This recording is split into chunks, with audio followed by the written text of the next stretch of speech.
We're going to start with asking the first and foremost question, in my opinion, and we're going to make this interactive. I think it's a good learning experience, and there's no way that I can predict what everybody's thinking all the time. So the more you give me, the more we can kind of relate it to this educational piece, and that's going to help you the most. So somebody throw out some goals they have. Think global. Biggest goals of this year or with your career. What's some goals you guys have? What's a goal you have for your career? Get signed. Get signed. Okay? Everybody would agree with that? Is that everybody's ultimate goal? Success. All right? This is how we're going to define it. I'm going to write our definition, basically our version of success of a pitcher and what everybody's ultimate goal is. To play at the highest level of competition possible that your physical capabilities allow for the longest period of time possible.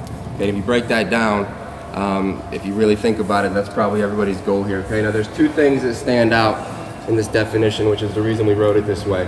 Number one, nobody ever thinks about this, okay?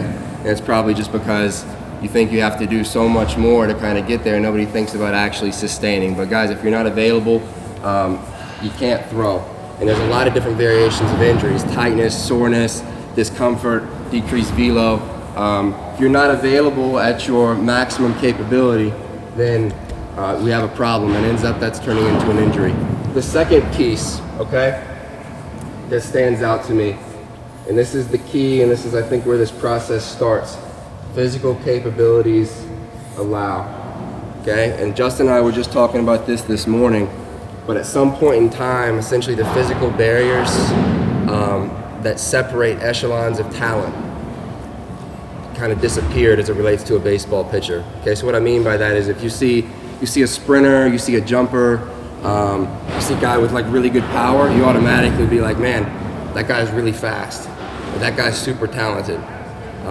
And everybody thinks they can just keep climbing the ladder of talent as far as muscle talent allows and velocity allows. There's just different types of athletes, and that's okay, because most of you here either have the tools already or can get there to allow you to be effective at the next level. Okay, so essentially looking in the mirror and being like, all right, this is who I am as an athlete, can make you a lot more efficient, because instead of trying to put your eggs in the same basket and essentially not getting anything in return, you can start to look at other attributes of success and how they relate to the grand scheme of things, and that's the key. Okay, probably the hardest thrower we have here is Keast, and you know, muscle talent wise, what's his DVS score? 13. Okay, so not very efficient, but he still can muster up that type of velo. That's something that he was born with.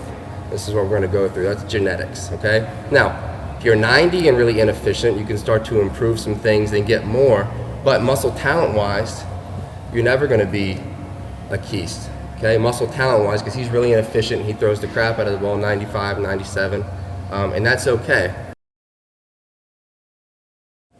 Velocity